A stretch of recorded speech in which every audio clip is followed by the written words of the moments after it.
गणेशोत्सव अवघ्या 1.25 महिन्यावर येऊन ठेपलाय. त्यामुळे गणरायाच्या आगमनाचे वेध आता सर्वांनाच लागलेत.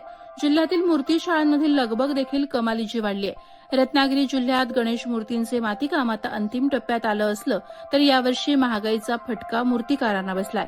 पेट्रोल डिझेलचे दर वाढल्याने वाहतूक खर्च वाढला असून ब्रश, रंग आणि शाडूच्या मातीचे भाव गगनाला भिडलेत.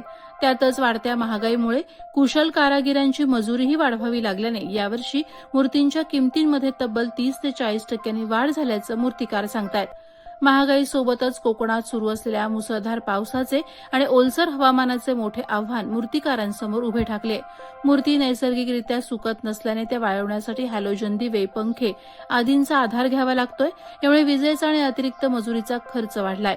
दुसरीकडे प्लास्टर ऑफ पॅरिस ऐवजी नागरिक आता मोठ्या प्रमाणात पर्यावरणपूरक शाडूच्या मूर्तींना प्राधान्य देत आहेत. मात्र शाडूच्या मूर्तींची घडण नाजूक आणि जास्त वेळेची असल्याने त्यांच्या किमती वाढल्या आहेत. दरम्यान मुंबई पुण्याहून कोकणात येणाऱ्या चाकरमान्यांमध्येही उत्साहाचं वातावरण असून एसटी, रेल्वे आणि खासगी ट्रॅव्हल्सचं बुकिंग फुल झालंय.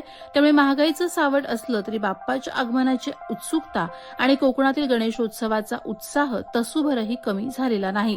प्रहार डिजिटलसाठी शुभम पवार, रत्नागिरी. महागाईचा फटका पडलाय.